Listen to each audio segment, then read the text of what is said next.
नमस्कार, मैं हूं केशव तिवारी और अलग अंदाज में रहती हैं खबरें हमारी। सतना जिले के अंदर ब्राह्मण मतदाताओं की सर्वाधिक संख्या है, लेकिन जातिगत एकता न होने के कारण ब्राह्मण समाज का राजनीतिक रसूख जितना होना चाहिए उतना नहीं है। सतना और मैहर जिले के अंदर 7 विधानसभा सीट है, जिसमें एक सीट रैगांव सुरक्षित है। रैगांव में भी जीत हार का समीकरण काफी कुछ ब्राह्मण मतदाताओं के निकट से ही गुजरता है, लेकिन ब्राह्मण मतदाता किसी भी दल के साथ एकजुटता नहीं दिखा पाता। इसके चलते ब्राह्मण समाज की राजनीतिक हैसियत आज तक नहीं बन पाई।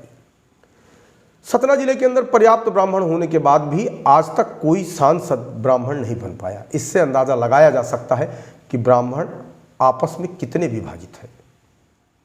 सतना जिले के अंदर इस बार भारतीय जनता पार्टी ने एक भी ब्राह्मण को टिकट नहीं दिया। मैहर जिले से मैहर विधानसभा सीट से भारतीय जनता पार्टी ने एक प्रत्याशी श्रीकांत चतुर्वेदी को मैदान में उतारा है। वहीं बहुजन समाज पार्टी ने सतना विधानसभा से रत्नाकर चतुर्वेदी को चुनाव में टिकट दी है और कांग्रेस ने चित्रकूट विधानसभा से नीलांशु चतुर्वेदी को टिकट दी है। कई राजनीतिक दलों ने अलग अलग विधानसभा से अलग अलग ब्राह्मणों को टिकट दी है, लेकिन यहाँ पर मजेदार बात यह है कि सतना और मैहर जिले में 3 चतुर्वेदी नेता मैदान में है।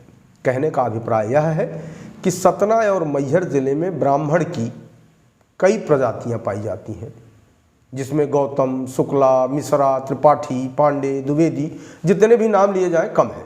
लेकिन महत्वपूर्ण बात यह है कि सतना और मैहर जिले में ब्राह्मणों में सर्वाधिक जागरूक ब्राह्मण चतुर्वेदी है।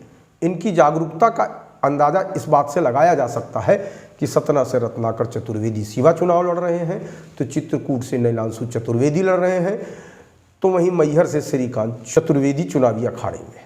मजेदार बात यह है कि यह तीनों चतुर्वेदी ब्राह्मण राष्ट्रीय दलों से टिकट पाने में सफल हुए हैं।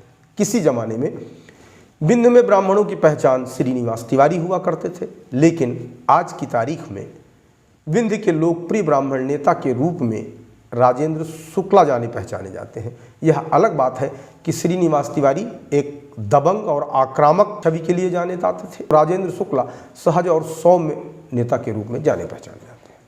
आपको हमारी खबरें कैसी लगती हैं कमेंट बॉक्स में आके कमेंट कर सकते हैं, लाइक कर सकते हैं, शेयर कर सकते हैं। और यदि आपने विशाल खबर चैनल को अभी तक सब्सक्राइब नहीं किया है तो आप हमारे साथ अन्याय कर रहे हैं। विशाल खबर चैनल को सब्सक्राइब जरूर करिए।